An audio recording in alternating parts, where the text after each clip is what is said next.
210. We are live on all platforms. We are live on all platforms. If you are with us on X, you are welcome. If you are with us on Instagram, you are welcome. If you are with us on Twitter, you are welcome. With us on YouTube, you are welcome. With us on Facebook, you are welcome. Ladies and gentlemen, welcome to the journey of the legendary gentleman. We welcome you today.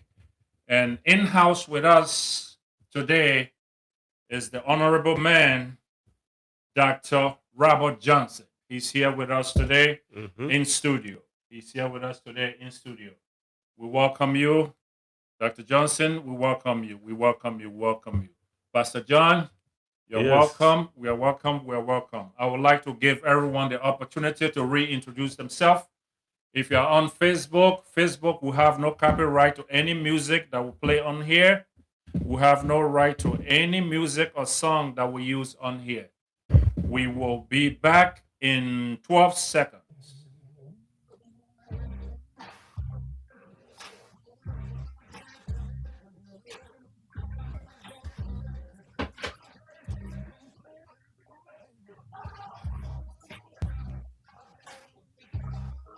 Facebook, we got no copyright to the music playing. Instagram, Twitter, we have no copyright to the music playing. Give us thumb up if you can hear us loud and clear. Give us thumbs up. Share our platform to your friends and family. Share our platform to your neighbor, your sister, your brother. Today is a great topic. We're going to Oh, be yes. treating education today. We're going to be treating education. No other person suited for this seat today is no other than the Honorable Dr. Robert Johnson. Ladies and gentlemen,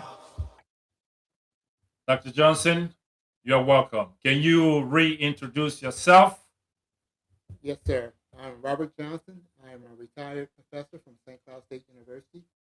I taught for almost 50 years in the field of education, primarily higher education. Starting my career in St. Louis, Missouri at Washington University.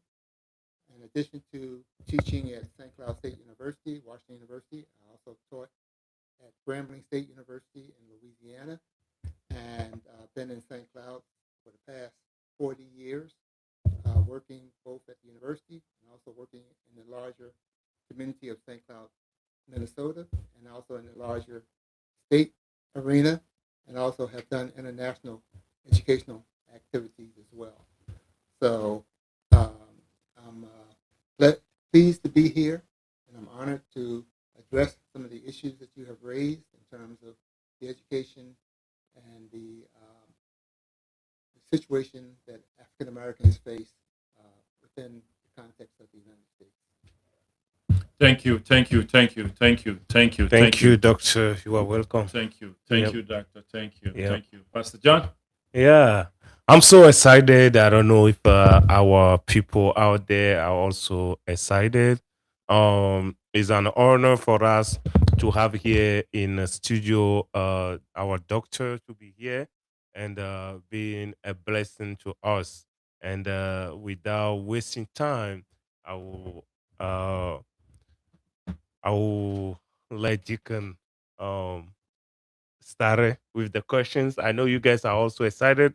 Please go ahead and share, call friends, call families, call your friend, your son, your daughters. Let them to know that we are on live.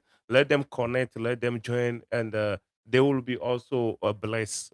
This is a great opportunity. So share the live, share to everybody. And yeah, Deacon, I don't know if you feel how I'm feeling. I'm so excited. I Yes, can't wait, yes, I am. you know. I am excited. I am excited. It's a long awaited topic. It's a long awaited topic. It's a long awaited topic.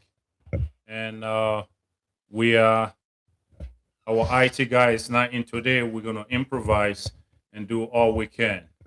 My check, my check. If you can hear me, give me thumbs up. My check. If you can hear me, give me thumbs up. So we'll go ahead and start our podcast and start our broadcast. You heard who's in studio today. No other than the Honorable Dr. Robert Johnson.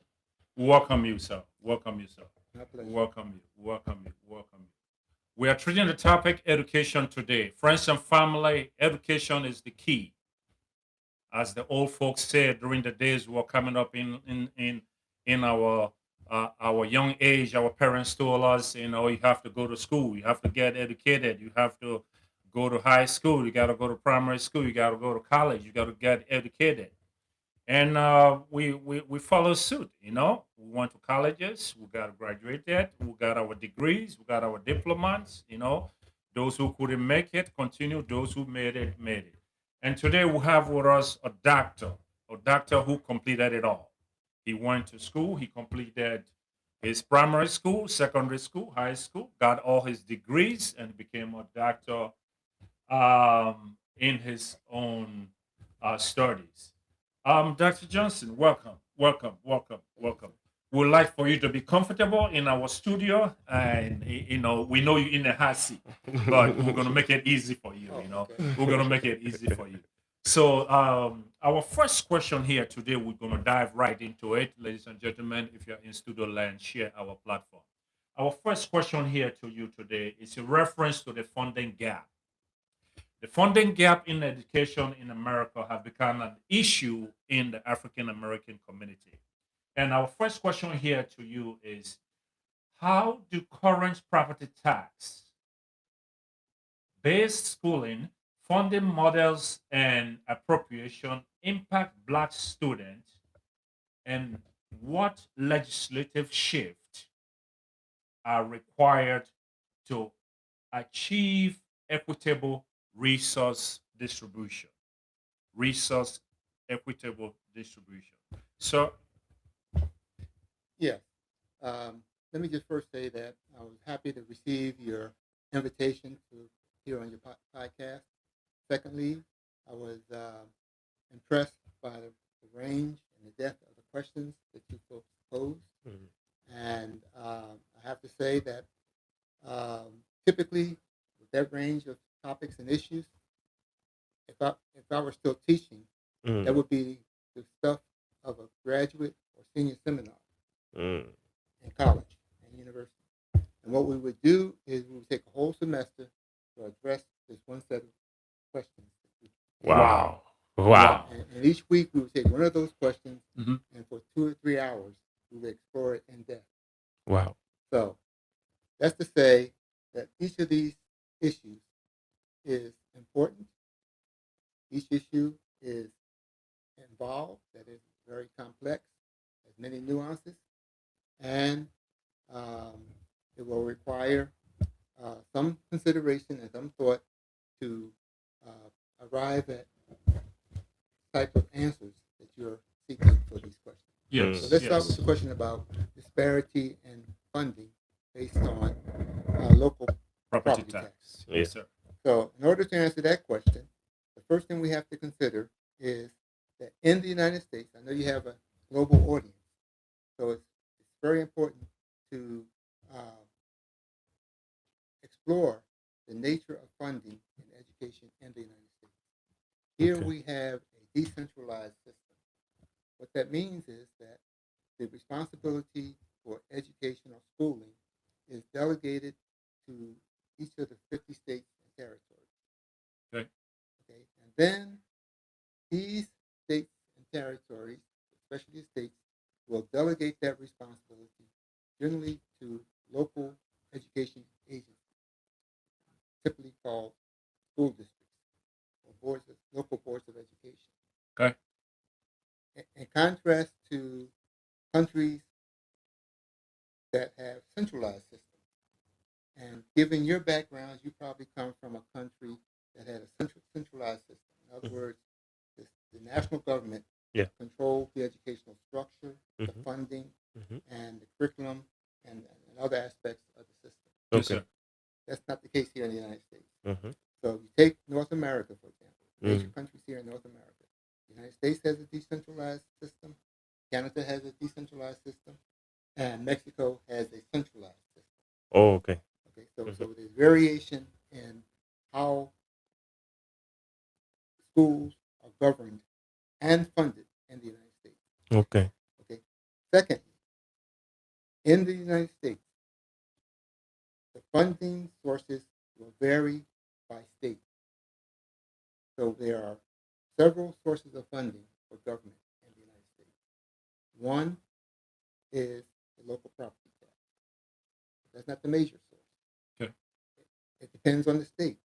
In some states, the primary source of funding, and across the United States, on average, the primary source of funding for schools in the United States, public schools in the United States, is from state sources, Okay. generally provided by a formula. Okay. And so, in in the United States at the federal level, on average, 45% of revenues for schools come from state sources, Okay. from the state level. 45%. 45%. Okay. 43% on average will come from local property tax, or local sources. Oh, Okay. And then another 12%, and this is a fiscal year 2024, which is the last year for which we have available data. Yeah. Yes, So sir. 12% will come from federal sources. So you see that of those three sources, state and local sources are the primary ways in which schools get funded. Then we can add private sources. So those resources add up to about close to 100%. But then, as we will explore later on, we can look at funding from places like foundations, businesses, certain partnerships, and the like. And then the last source would be from families. mm, Now, of course, there's only going to be a few families, very few families, that can self-finance the education of their children. But there are some other ways in which enterprising families can find some ways to help themselves and their children in terms of gaining educational skills and opportunities. I'll talk about that briefly. But let's look then at the local funding sources as they vary by state. okay. In Minnesota, 30% of the funding for schools come from local sources. Okay. Okay. 62% come from the state, From the Okay. state. and 8% comes from federal sources. Oh. In contrast, you take a state like Mississippi, 45% of funding for schools come from the state. 32% comes from local sources, Mm-hmm. and 23% comes from federal sources. Mm. And then let's look at neighboring states neighboring Minnesota. In the state of Wisconsin, 12% of the funding comes from the state, 52% come from local funding sources like property taxes, Mhm. and 36% come from federal sources. South Dakota, 19% state level funding, 31% is from local property taxes, and 50% will come from federal funding. Okay. Now, of course, that would be because there's a large Native American population there Yes, in sir. South Dakota, and so they would be getting federal funds for their educational programs. Programs. And then you take a state like New York, another contrast. 41% of funding comes from the state, 51% comes from local sources, and 8% will come from the government. So, question of property taxes to fund educational opportunities or programs for kids or schools Mhm. varies by state State. Okay. to a large Okay. extent. Okay. So, depending upon where you are, Mhm. then that determines how prominent property taxes become in Wow. the educational opportunities for students within that state. Oh. Thank you. Thank you. Thank you. Thank you, Dr. Johnson. Thank you. Thank you. Thank you. Thank you. I just learned something new. Yeah. I just learned now I something. know where my property task goes. Wow. Good to know. Yeah, yeah. Dr. Johnson, we're going to stay on that question. We're going to stay on that question because you just alerted us that in reference to um, funding for education in each state, especially, let's do Minnesota. Let's treat Yes. Minnesota for now. 62%, 62% come from the state, right? So with 62% coming from the state, don't you think there is something the legislatives can do to enable them equalize the distribution of funding in colleges and high school? Don't you think it's something in which they can do? Well, not only it's not a question of what I think. Mhm. What has been occurring is that there have been proposals across the country, and even right here in Minnesota, Okay. about how to uh, provide equitable funding in such a way that students, regardless of geographic location, that is rural, urban, regardless of social, socioeconomic status, Mhm. regardless of race, um, abilities, language background, what have you, that they would have an opportunity to get an um, an education that will allow them to be successful in life Yeah. Like, and in society. Okay. So that's been a concern for this state and people in the state for decades, and even to this very day, with the state legislature just ending its recent session, funding was a major issue, and so how to fund these schools have been the subject of many debates and proposals, and we have a very complex system, funding system, Mm. in the state right here. Wow. Um, Let me see if I can put this up, for example. This, oh, maybe not. This just shows the funding uh, makeup of, of the state of Minnesota for schools. ladies and gentlemen, sorry, our IT guy is not here today, and we will every information Dr. Johnson is giving us, we'll be able to put it on our website on our platform for viewing and for educational purposes. So let me just read for you Okay. a statement that was made by advocates in the city of Minneapolis, one of the largest school districts in the state here, and what they said about equity uh, funding. They said an equity-minded governor and legislature. This is not this current session, but one of the previous sessions, recent sessions, where the governor and both houses of the legislature were held by the same uh, party. Okay. Okay. And so they said an equity-minded governor and legislature might consider changing compensatory revenue.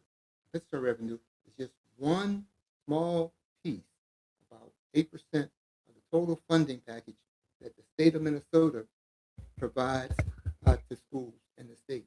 So they said that if they just, in essence, they're just focusing on just a small percentage of source of funding. An equity-minded governor and legislature might consider changing compensatory revenue.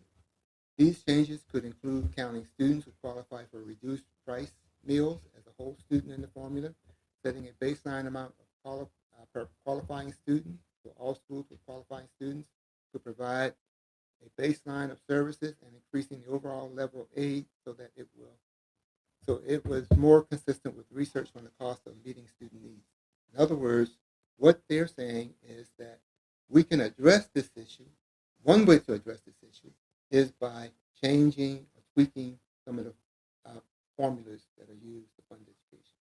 Another way that people are proposing to address these things is to reduce the amount of mandated um, that mandates that the state make in areas like special education and English language learning that are unfunded.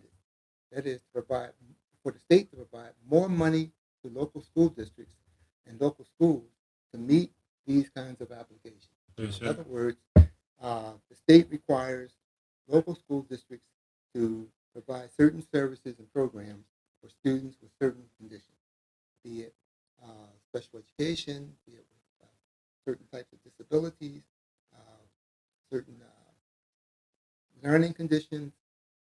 But while they have these requirements, they have to use funding from the general fund to meet those requirements. Mm. So those are unfunded mandates. Okay. So schools that have fewer students with those kinds of needs Mhm. and more money available for the other students, for other types of programs and services.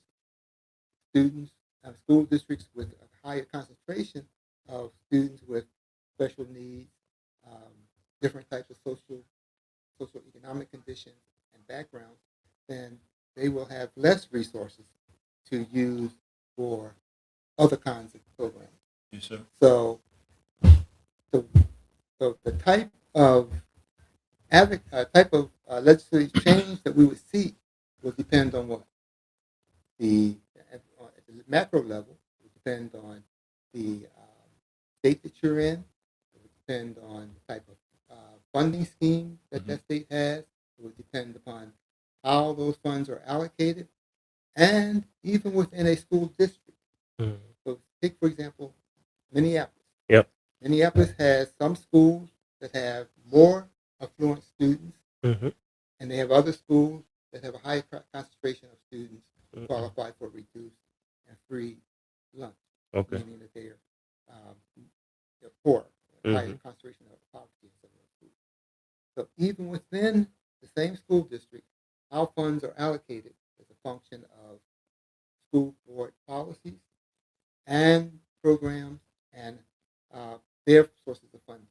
So year to year, the proposals to fund students and the resources available can change within one school district from one year to the next. Oh, okay. So what do we do to try to make these things more equitable? One, it would be a matter of advocacy.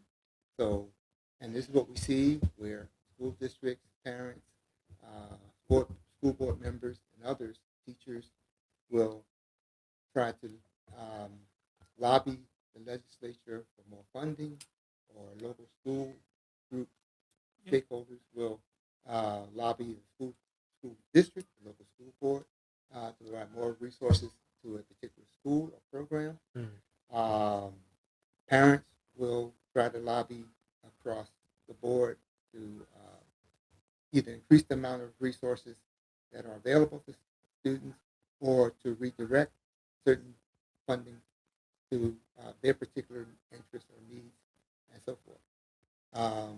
There's also the need to um, educate people about race equity. And so not everybody is informed about these disparities. Mm. And so how do we improve the knowledge base Okay. of decision makers Mhm. about this? So there are strategies so that voting is very important. Yeah. So that people who are concerned about these issues and many other social issues should uh, carefully consider candidates, their positions, and their stands on funding, for example, and make candidates aware or sitting politicians aware of their concerns and their needs. Having allies is very important, so that parents of students, parents of students of color will need to work with parents of kids with special needs to make sure that adequate funding is going for all of these Mm. needs. Political strategies need to take place because this is at the macro level. At the national level, uh, funding comes to address certain types of issues. That funding has been there over the years. More recently, that funding has been cut back, or the focus has changed with Mhm. different administrations, and there are different emphases. So, then we also have to realize this is a long-term battle because of the racial dimension. People may be willing to provide different levels of funding to address rural, urban kinds of matters. They may be willing to fund funding for programs to address income differential, but there's not a lot of uh, political will to fund programs or disparities based on race. So that's a big issue. So that's not recent. It's always been there. So a lot of proposals have taken place. A lot of things have been put into place. However, the racial gap still continues in spite of these different efforts to reduce the funding disparity. Thank you, thank you, thank you. And let Thank me you, say very thank quickly, you. what individual parents can do is they can, since we got these are sustained battles, they can seek to find other kinds of resources to support their children. So I mentioned these private sources, Okay. scholarships, foundations.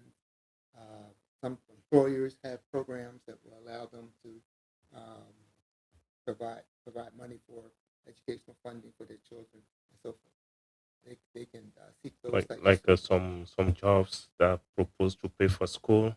yes, there. Okay. Right. Okay. And then other parents can seek out other, certain opportunities. Mm. There are a lot of opportunities that are provided Yeah. by private sources, public sources, Mm-hmm. and so enterprising parents can seek those out and put their kids in those programs. Okay. Now, that doesn't help the majority of kids, but it could help those kids of parents who are seeking ways to improve their opportunities. Okay.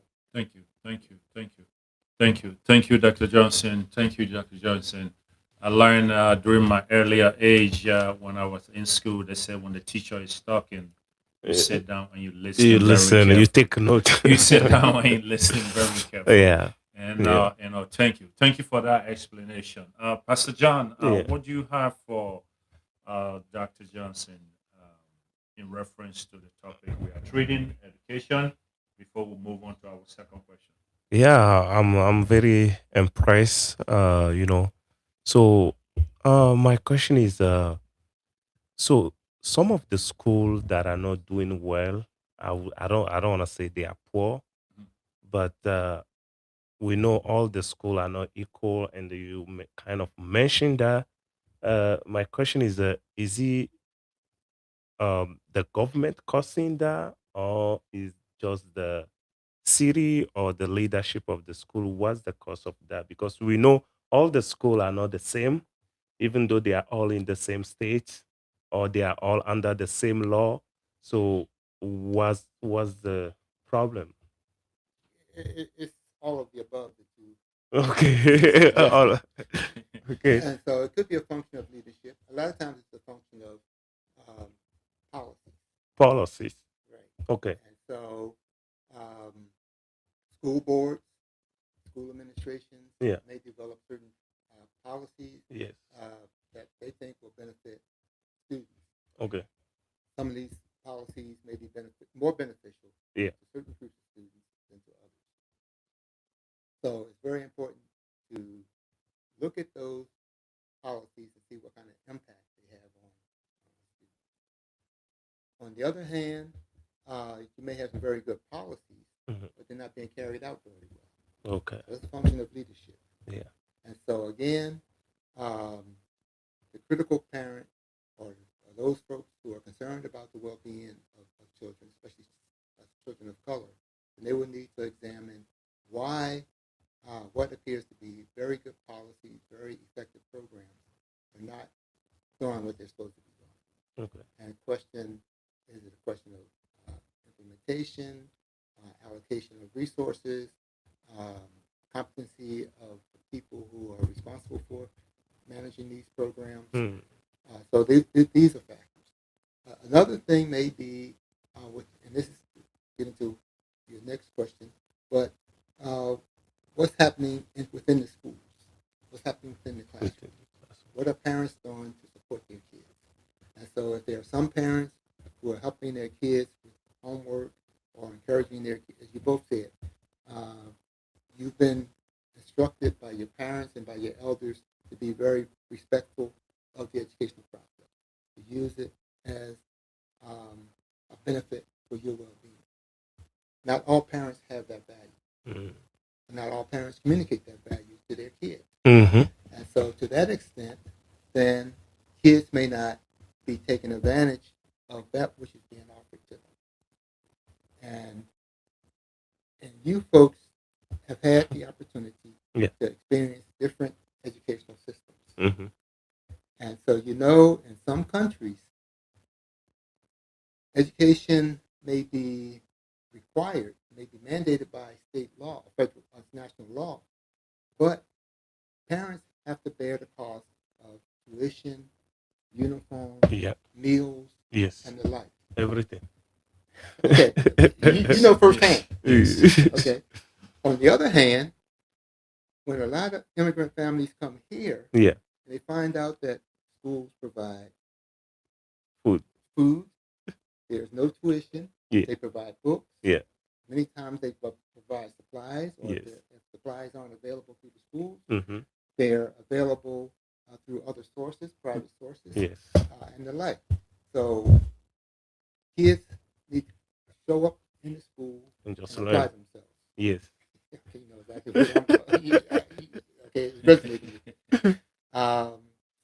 And so some kids don't understand, some parents don't understand the benefits of this system. Mm. And so therefore, they're not appreciative of it. Mm. And so the kids may come in and they misbehave, they may be disruptive, Yes. and the like. And so, in the best efforts, and the best policies, and the best programs will not necessarily suffer, but will struggle to be effective because there may be problems within the school, within the classroom, or within the area surrounding the school itself. And so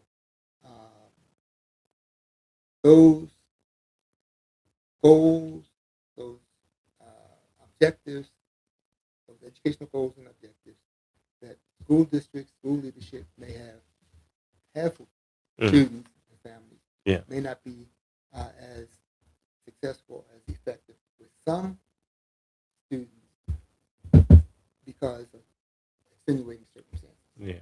Beyond the school or beyond the kids' situation. Thank you. Thank you. Thank you, Dr. Johnson. Thank you. Thank you. Thank you. No one else that we could have in studio today to bring us up to speed in all these questions in which we have better than the honorable man, Dr. Robert Johnson. Yeah. Thank you for being here with us. Thank you. Thank you. Thank you for being here with us. If you're in TV land on Facebook, Twitter, Instagram, TikTok, X, share our platform, share our Facebook page, share. Let our information reach the world and every student at large.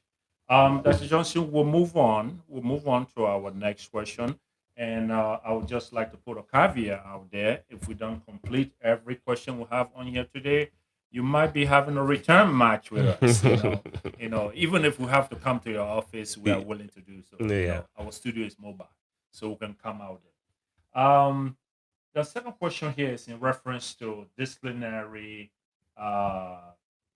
disparities. Disciplinary disparities. Statistics. As I was doing my research in reference to what we're doing here today, I realized that there is something wrong. And my question here is, given that black students are statistically more likely to face harsher disciplinary action than their peers for similar infraction, what restorative justice practices can school implement to dismantle the school to prison pipeline? Okay. Underlying some of the disparate treatment that students of color, particularly African American students, may receive in the schools compared to some of their counterparts, particularly white counterparts, may be a function of white supremacy and white racism in our society. Correct. And that's also true for disparate funding Okay. that we find in some of our schools. So it took us back to our first question and your first answer in reference to how funding is distributed to school. Yes. It took us back to the legislative election. It took us back to the electorate. It took us back to the Senate. But what I said was that there's a racial dimension there that people do not want to address. Mm. And part of that is because they, some people are not in favor of the advancement of black people in our society. And so they will use different mechanisms to hold people back. Mm. Schools have been used in the past to serve as a form of subjugation. Okay. Schools were not offered to many black families and students over this and out over the history of this country. Mm. In certain areas, um, schools, once they were mandated or put in place, school systems were put in place, they did not receive the same resources in the form of segregation, discrimination, and the like. And so, to address those historic structural issues, then the the battle for the legislative kinds of battles, the political battles that I suggested to the previous question, Mhm. are have to take place because of the images and stereotypes that people hold about African Americans and their place in society. And so some of those attitudes, some of those images, some of those concepts, some of those stereotypes, those negative views permeate within the schools themselves, and they inform school policy. Mhm. Or they might take place in the form of what people now call implicit bias, and that is teachers, administrators, and other people in the schools in positions of authority hold certain negative views of black people in general, and therefore they will see certain behaviors of students as being disruptive, negative, or what have you, even though other students of a different racial, ethnic background may engage in the same behavior. Uh, Black students will receive more severe disciplinary action as a result of it. So that's a function. That's one reason why some of these disparities exist. Mhm. They're a function of the kinds of images or views that people hold about black students, black kids. Thank you. So, Thank you. yeah, and so in terms of restorative justice, um, people are trying to find ways to address the expulsion of students from school because they know that if students aren't in school, they aren't learning. Mm. Yeah. And so, well, how can students be kept in school while still addressing any kind of disciplinary concern? And so restorative justice is one approach. There's another approach which is called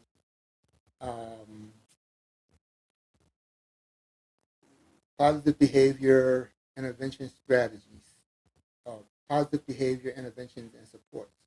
And that's probably encompasses some other ideas of restorative justice. But that's a framework for supporting students' behavioral, academic, social, emotional, and mental health. And so this is a way of trying to improve um, the um, environment and the situations where students are so that all of the parties involved, teachers, students, administrators, parents, community members, are engaged in such a way that um, these types of issues are addressed in a systematic way, that comprehensive way, that anticipates some of these problems, disciplinary problems, or misbehavior, what have you, and address them without being too so punitive that it harms the student and the school. Mm. All right. All right. Thanks a lot. Thanks a lot. Thanks a lot. Pastor John, you have something to add to that? No, I'm just learning and hearing, and that's just the truth about what's going on in the society. So yeah. And let me just say, one of the things that happened with the discipline with students in the school, you mentioned the school to prison pipeline. Mm-hmm. Mhm. Again, it's rather complicated. But schools are facing external threats. Oh. So we have these mass shootings. Mhm.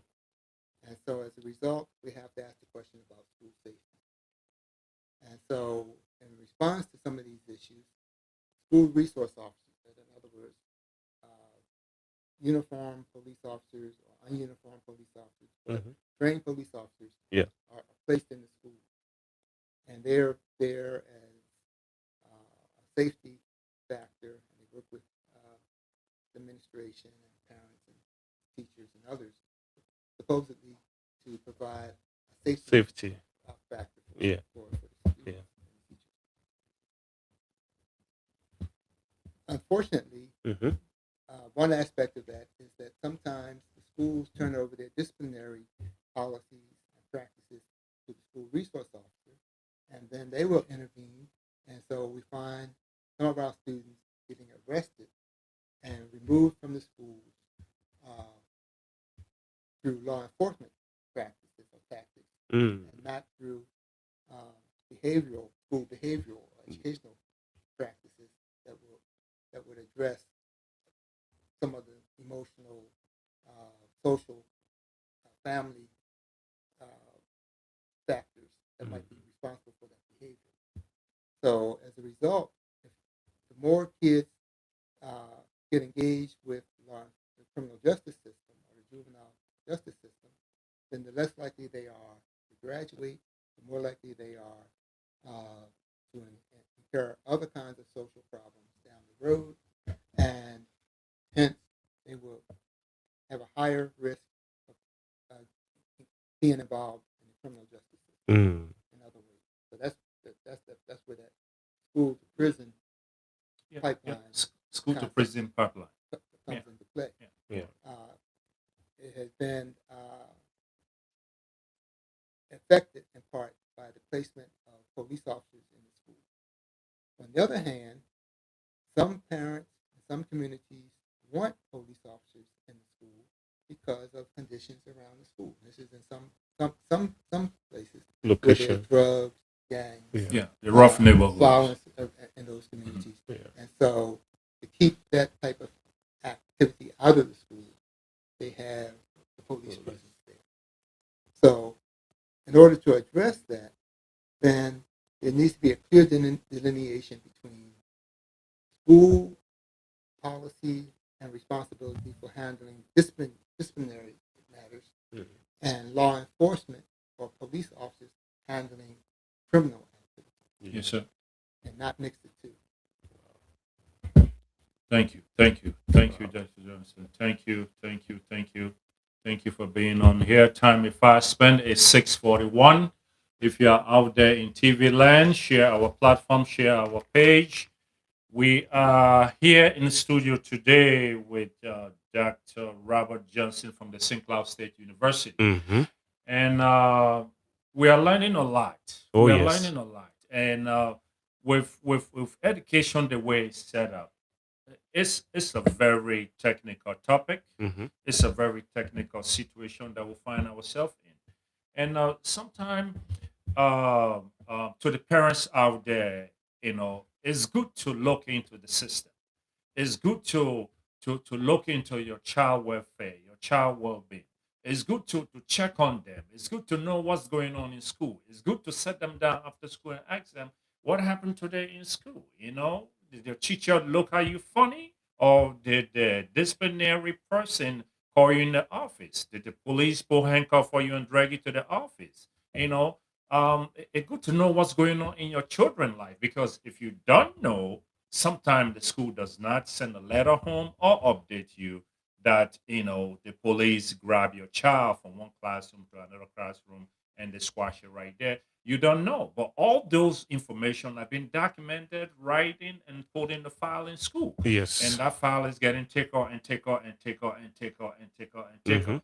By the time you realize what's happening in school, your child is being arrested, dragged to jail, and then there is almost a foot long file with your child in juvenile detention. Then how can you defend that? So I would say to everybody out there in TV land, try your best, check on your children, check on your children. Dr. Johnson, we welcome you again.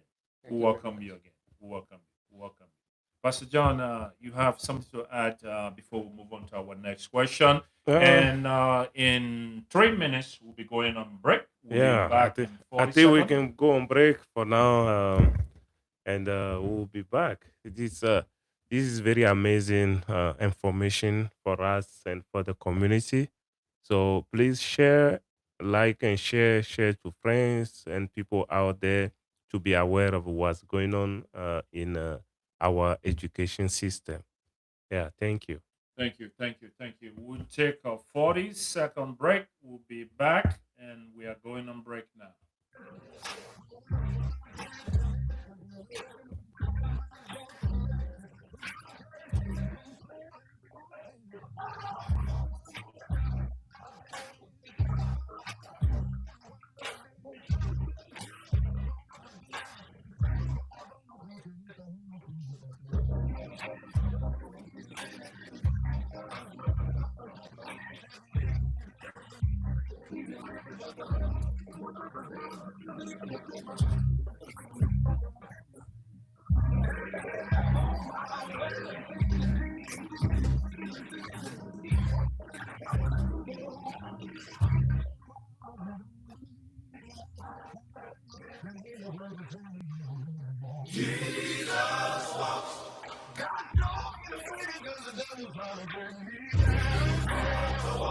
Ladies and gentlemen,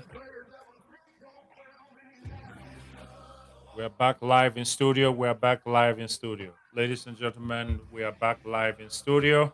It's 40 seconds. We're back live in studio. Thank you, thank you, thank you, thank you, thank you, thank you. Thank you for joining us. Thank you for joining us. Dr. Johnson, uh, it's kind of late to ask, let's soften the ground a little, bend a little technical, speaking all the big English and trying to, let's soften the ground. How was your drive here, by the way? How was your drive?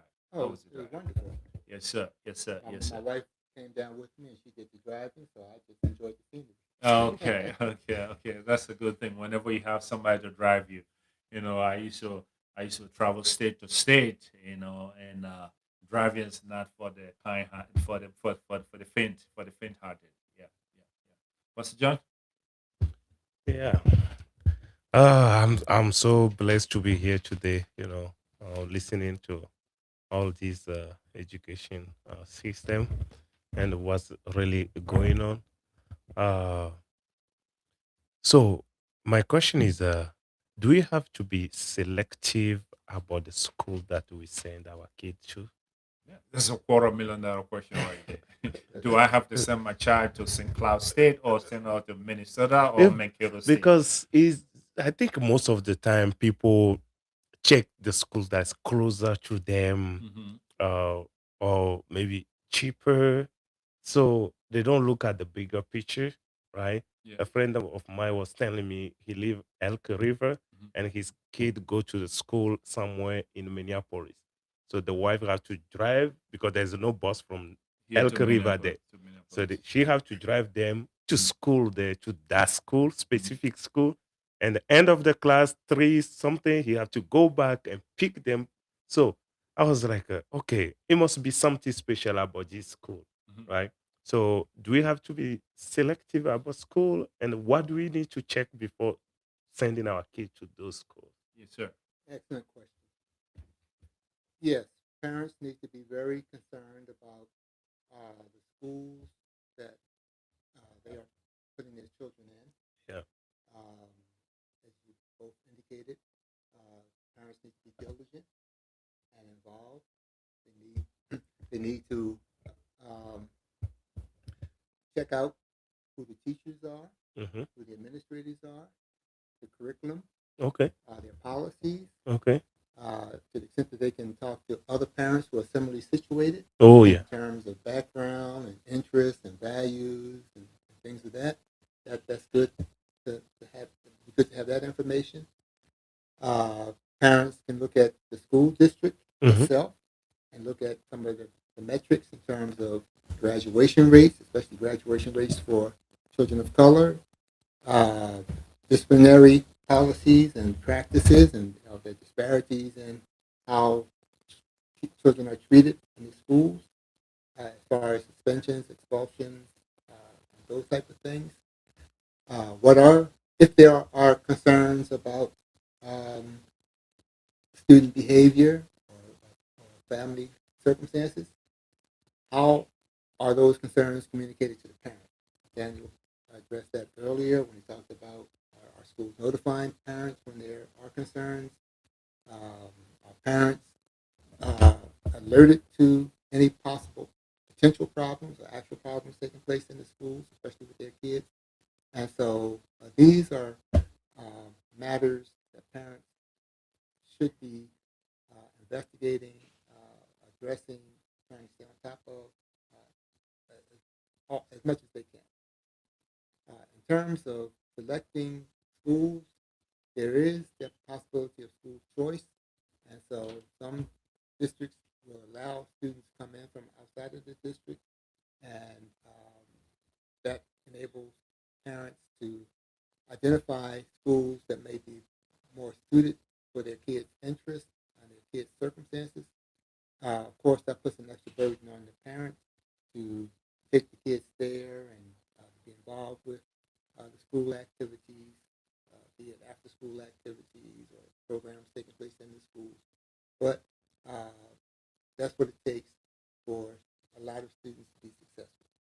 Parental diligence and involvement to the extent that they're aware of what is happening in the school with their kids. Okay. That's good. That's good. That's good. That's good. Thanks for answering that question. Yes. Thank you. Put it in a layman term. Yeah. Do the due diligence. Diligent before sending them. Yes. Not do just the- because he's close to the house Yes. or is on the neighborhood. But Yes. another question that I would like to ask is just me asking. Do you think our kids sometimes also does things? Uh, uh, I would say they are sometimes too much because I visited some school and seeing them acting, I'm like, no. So, do you think that have to do with the education from home before school, or it's just about the school? Are you talking about student behavior in the school? Yes.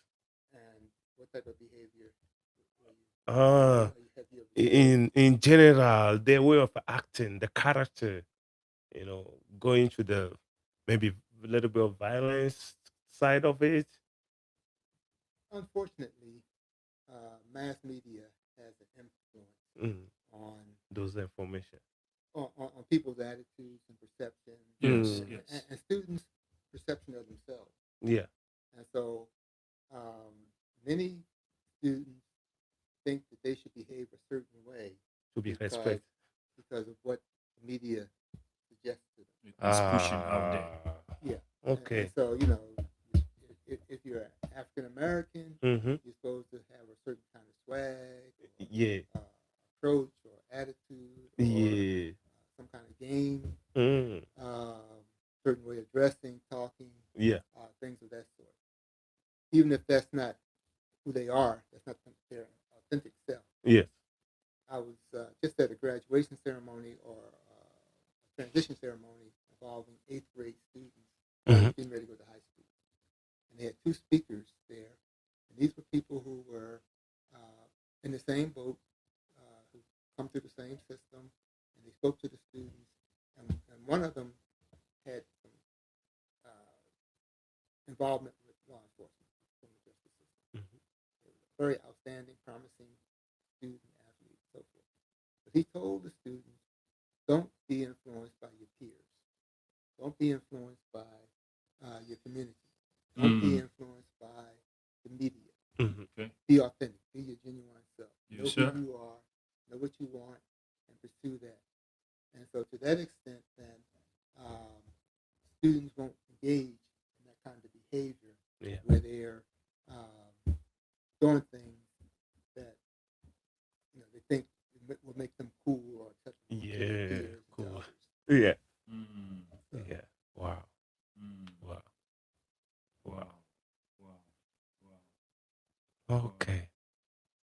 it's a system that the topic we're treating here today have to be re-dissected.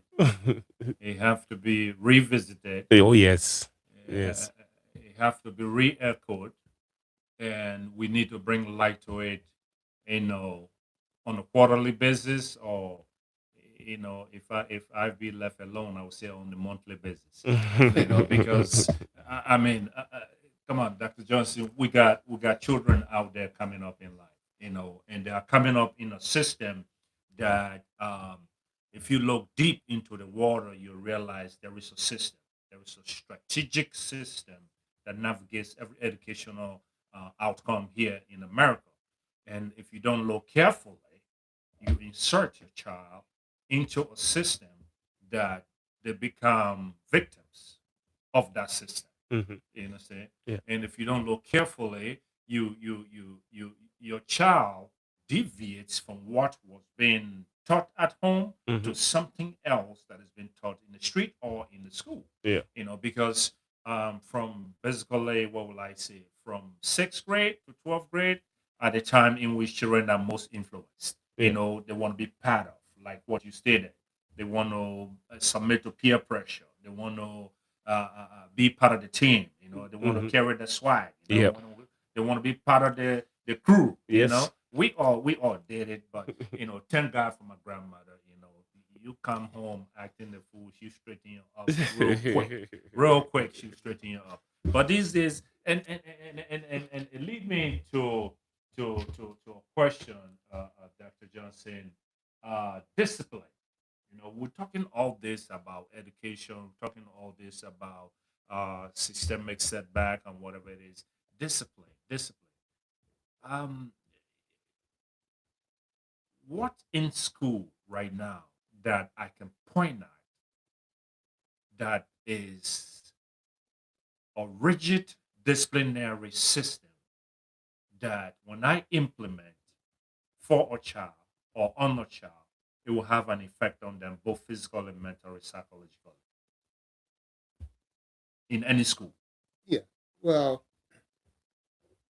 we have to be mindful of the fact that, um, especially here in Minnesota, but in the United States in general, the notion of discipline and treating children has changed over the years, over the Mhm. decades.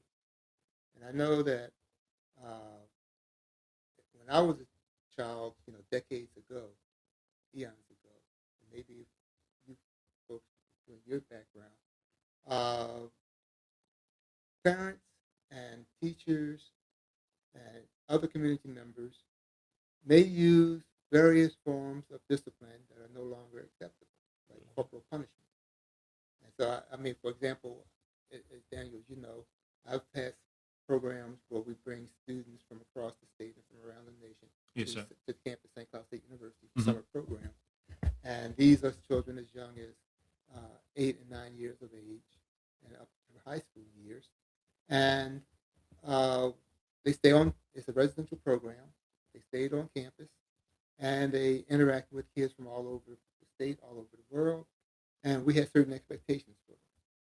And when they violated those expectations, and we made that clear to the parents before they came, when they came with the orientation, we covered them again. Mhm. And whenever we had some infractions or some problems, we would contact the parents and talk to them in order to kind of their advising and warning system so that we can try to manage that without uh, having to deal with other kinds of issues. But some of our parents, especially some of the parents from West Africa, would say, just beat them.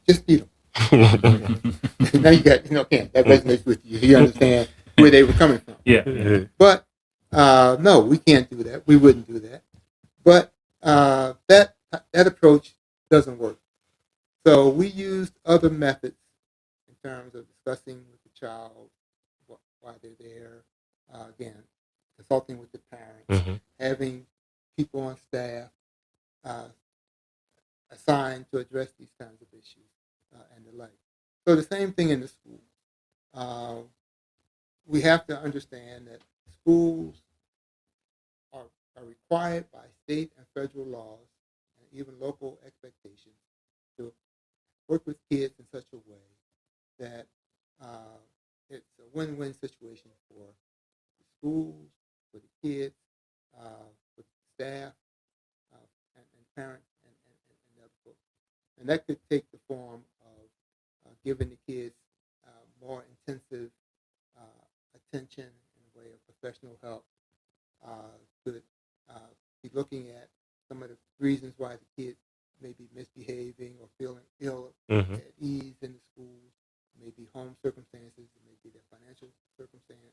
It may be the environment around them. If there's, as I mentioned before, if there's certain attitudes being displayed toward them, negative attitudes that's based on their race, their ethnicity, their gender, their physical condition, the socioeconomic status, then they're uncomfortable. So that may be those may be factors. So all of these things come into play. And so, again, it's not just a question of saying we have these rules, we have these policies, and therefore, if you don't abide by them, then you're out or you suffer, in-school suspension or something like that. Mm-hmm. So, of course, there has to be consequences for negative, disruptive, harmful behavior. Mm-hmm. At the same time, there has to be ways in which we help kids to grow and develop. That's what. That's why we're in the business. Yeah. Yes, sir. Yes, sir. Thank you. Thank you. Thank you for bringing light to that. Thank you for bringing light to that. Ladies and gentlemen, this is the journey of the legendary gentleman. Today is Sunday, and our topic on the menu today is education. We are treating education. A lot of parents out there in TV land and Facebook, TikTok, Twitter. A lot of parents out there, I believe you are listening, and whichever one fits you, please take note. Please take note. I believe sometime in the future we're going to arrange and see if we can get Dr. Johnson back here again because someone who been there, done it Mm-hmm. is the most person that you can go to for information. Yeah. My Yeah. grandfather once told me, he said, whenever you get to a village, look for the oldest person in the village Yeah. because they've been there. They got Mhm. informations that you need. They got informations you're gonna need. Yeah. You got We what I'm have saying? experiences. Yes, sir. Yeah. Yes, sir. Yes, sir. Yes, sir. Yeah. Dr. Johnson, thank you. Thank you. Thank you. Yeah. Thank you for Yeah. being here. What will I say? We got a lot of questions on here, Dr. Johnson. We got a lot of questions on here. But I'm just gonna go ahead and treat one more. I'm just gonna go ahead and treat one more question. I know time is of essence. And I'm just gonna go ahead and treat one more question. And right after that, we'll give you the platform, give you the option and our entire platform to talk to the world and our children at large, those who seek advice. You know, we will, we will, we will, we will, we will be able to get things done accordingly. So now, Dr. Johnson, we're moving on to our third question. Um, the digital divide. This is the 21st century, and AI generation. AI is here. You know, my question is: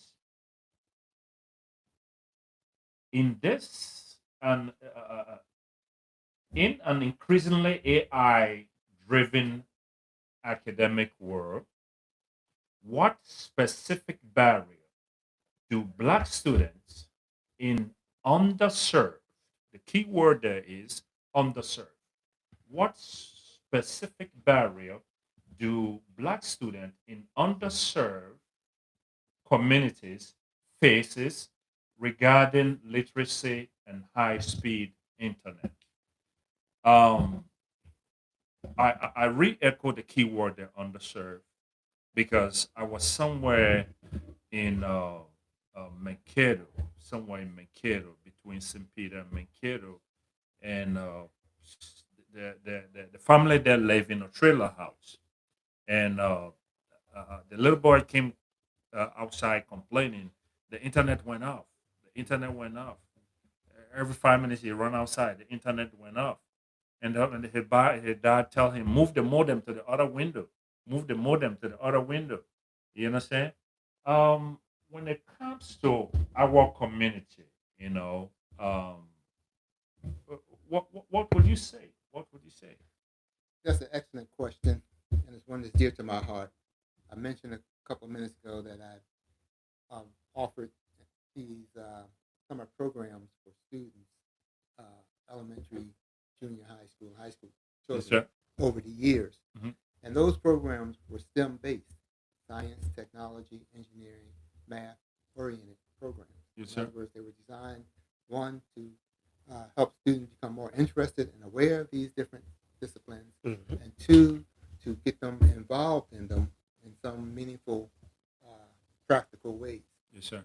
And so that's an issue that I've been dealing with since the 1970s.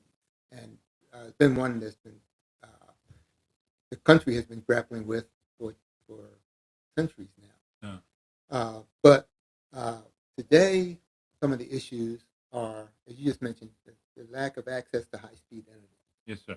So, especially with AI, that requires a lot of computing power Mhm. and a lot of um, bandwidth as far as getting to those different sources and sites and so forth. So that speaks for itself. Another factor, and you mentioned that this person's living in a trailer home. I don't know if that suggests that they're low income. You said underserved. Yes. We can also say underrepresented. But economic is a big factor. Mm. For example, just in the past couple of weeks, I've wanted to buy more memory for my system. And I know you having these podcasts and having all these recordings, you have Yes. to store a lot of digital information. Yes. So the cost of memory has gone up. I had to talk to my son and say, well, it's not the best time to buy memory. He agreed. Mhm, He's mhm. involved in technology. And so a year ago, the cost of memory was much more affordable. Yes, sir. The cost of equipment today is much higher. Very So expensive. Yeah. that's a barrier. Limited access to newer devices. Mhm. A lot of kids are still using phones. They can't go on to laptops or mainframe or desktop computers for homework and other kinds of assignments. It's very hard to do schoolwork with a phone, Yes. especially if some of these older phones. Even some of the pads may not necessarily have all of the technical capabilities and so forth. So that's a factor. The ownership. To what extent do you have um, access to, you know, your parents' laptop? Mhm. If the parents have a work computer, can the student use that for schoolwork? Schoolwork. So those are issues. And then knowledge of the technology. Who do you turn to if you have a problem? Yeah. Software problem, hardware problem, Mhm. and so forth. What's in your school? What kind of support systems are there They to have. teach you about AI? Give you technical literacy. What are the resources in the school? I went to one school in central Minnesota, kind of a suburban school, if you will, and they had a very good robotics program. Mhm. They had soldering irons and all kinds of things that to teach kids how to repair stuff and how to, replace things and the like. And other people, if their device goes on the blink, what do? They can't afford a new one. They don't necessarily know what might need to be done to resolve the problem, Mhm. how to get online or to communicate. Or even if they do know, do they have the resources to buy the parts and to get the uh, new software or whatever? So these are some of the barriers. I know time is short, but these are some of the Yes, issues. sir. Yes, sir. Yes, sir. Thanks a lot. Thanks a lot. Thank you. Thank you. Thank you. Thank you. Pastor John, what do you think? Yeah. We put him on our schedule. Yeah, him on our schedule we for a need him to come back yeah, again. for a return match. Yeah, Yeah, yeah. it's very good information for us to know, and I think same for the people out there. Mhm. And as we are listening, we will be making our decision based on the information that we are receiving. You know, so thank you so much. Thank you for coming to the studio today. Yeah. And I thank you for the invitation. And Daniel, there are many people who can sit in this seat and share their expertise on the topics that you have posed. Um, we're fortunate to be in a state like Minnesota where there are many experts. And as I said, these issues are subject to and have been subject to much investigation, research, Mm. consideration, deliberation. And so while I happen to have some familiarity with some of these things and some experience with some others, um, I'm have to dig and uh, I retired 8 years ago, Wow. so I haven't been in the classroom uh, covering a lot of these topics Okay. recently. So um, I've had to go back and refresh or learn about a lot of these areas. Right. So you have people who are specialists Yeah. and who do this for a living. Yes, sir. So, Yes, sir. Yes, sir. Yes, sir. Thank you. Thank you for coming over with us. The time now is 7:10. Thanks everyone for joining us. Thanks everyone for joining us. Again, this is the journey of the legendary gentleman. On this platform is where we bring information to the table, bring the truth to the table, and we educate people for the embedment of the children's future, our future, and for the generation to come. Thanks everyone for joining us in TV Land. If you're on Facebook, TikTok, WhatsApp, wherever platform you're watching on, thank you for being with us. Thank you, thank you, thank you, thank you. Facebook, I will re-echo. We have no copyright to any music, any song, anything musical that will play on this platform. We have no copyright to it. It was just for entertainment purposes. Um, Dr. Johnson, you did it. It's 7-Eleven. We appreciate your time here. Yeah. We appreciate your effort here and everything in which you did today. We appreciate you. And after the podcast, we'll sit and discuss one or two and see when you can make a return match for us, and also to point us the right direction in reference to people who can reach out to in reference to the topic on education, because it's it's a nightmare in our society. Mhm. Parents don't know where to go, which school to go to. Everybody is just in motion. The world is moving so fast that everybody is just in motion. So we appreciate your expertise and your advice, and thanks a lot. Thanks a lot. So I will turn the mic over to you. Please speak into the mic directly, and camera 1 and 2 is all yours. Talk to parents out there. yeah, you raised a very good point about the challenges that parents are facing and the difficulties. On the one hand, there's a larger system with all those issues um, that has to do with finance, issues that have to do with school choice, issues that have to do with discipline, Mhm. um, technical acquisition, knowledge, and the like. And it's not easy. And then there's the challenges of providing for the child, uh, clothing, school supplies, equipment, and the like. And then there's the problem of monitoring what's happening in a child's school. And so that's challenging for parents who have to work, who have other children, other responsibilities. They may even be caring for elderly members of their family, other community obligations. And so finding the time to be involved, as Daniel said, monitoring children's homework, or as the pastor indicated, uh, going into school settings and observing what's taking place actually in the schools. Yeah. That's time consuming and requires planning and scheduling around a very busy schedule. So it's not an easy responsibility to be a parent today, but it's an important one. Yeah. And your child's future depends on it. Your child's current and present well-being depends on how well you're aware of and can navigate the circumstances of the child's school environment. It's important for our future as a society, having balanced, suited individuals will make all of us better as a collective. Mhm. And so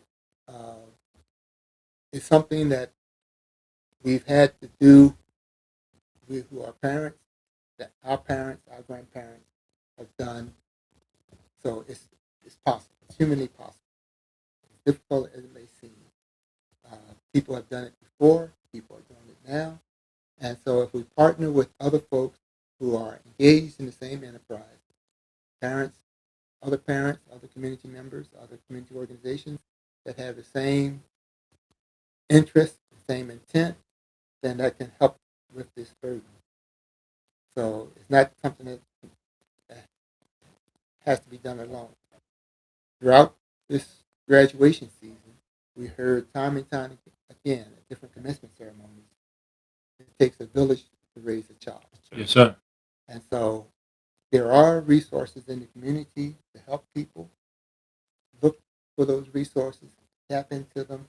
As I said before, some of them may be free, some of them may be low cost, some of them may be available for the asking, others may be available by knocking on the door Mhm. and saying, are these available for people like me and my family? Mhm. And people may be obligated to share those resources. Mhm. So, again, doing due diligence can help ease the burden of Mhm. parenting. So, again, thank you both for Yeah. inviting me. Yes, sir. Yes, Thank you, sir. sir. Thank you Yeah, for coming. sharing this Thank you. opportunity Yeah. to Thank you. explore Thank you. Thank these you. issues. Thank you. Thank you so much. Thank you. Thank you. Yeah. Thanks, Dr. Johnson. Thanks for coming up. If you're in TV land, share our platform. If you're on Facebook, Twitter, TikTok, Instagram, and all platforms that we are on YouTube, share our platform, share with your friends, share with your family.